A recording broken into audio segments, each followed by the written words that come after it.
When I was governor of Arkansas, I was a part of a group of conservative governors, which included people like Jeb Bush and John Engler and Michael Levitt, who believed that education in one state shouldn't be radically different from education in other states. And we worked to create a program initiative called Achieve. It set national standards in a couple of subjects, grammar and math. Now, the program eventually evolved into what is known as Common Core, adopted in 2010. It's received an enormous amount of backlash from a lot of critics, most of them conservatives, and they say that it nationalizes public education.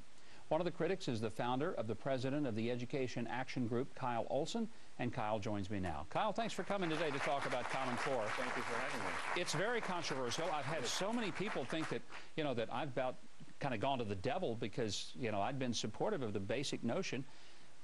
Tell me what you feel like is the biggest complaint of Common Core. Well, there's several complaints. And first of all, I think as conservatives, as parents, we want high standards. We want accountable schools.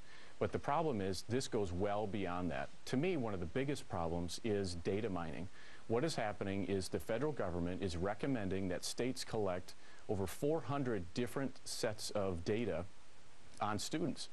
And so it's not just, But that's not Common Core. Common Core was two things, just math and language, and it was not curriculum. It was strictly standards. Now, I agreed, the federal government and or state or local government could come in and call something Common Core, but that's not what it originally was.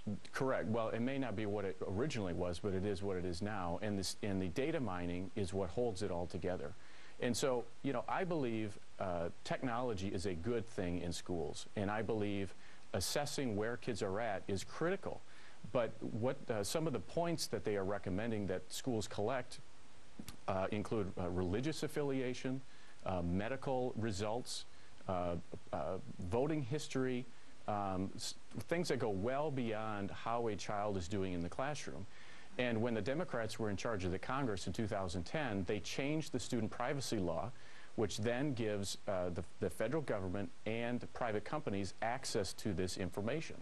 And so what's happening is they were setting up our kids to have all of this information released to these parties that, frankly, I don't believe should have it. Now, I totally agree. None of that information should be mined nor shared.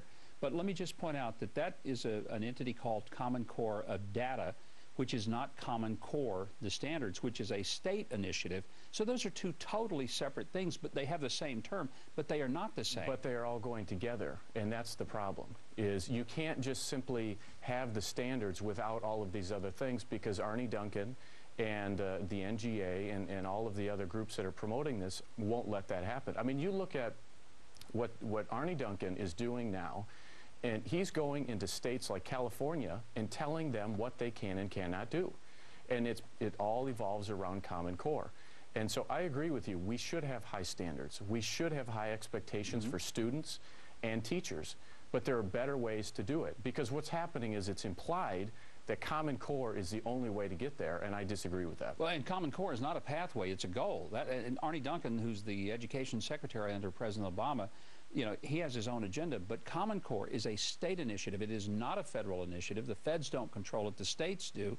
And the way I've simply tried to explain it to people, Common Core is like setting up the rules of football. It's 100 yards from one end to the other. The way you play the game inside those boundaries is totally up to you. You can pass, you can run, you can do whatever, but the rules are, here they are, and you have a goal. How you get to the goal is totally up to you. So Common Core doesn't tell you how to score, it just tells you this is what it should look like at the end of the game. Sure, but the trouble is that may be how it started, but that's not the way it's going. And I believe when they put Common Core into the stimulus and they offered stimulus money for states to adopt Common Core, at that moment, that is where the whole process was corrupted. And in my opinion, that is the moment where conservatives should have said, this is now, this is an Obama thing, and I'm not saying that simply because of President Obama, but this is a federal initiative now.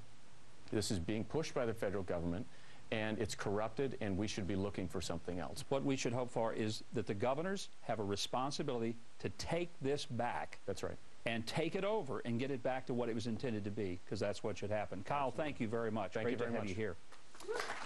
And we will be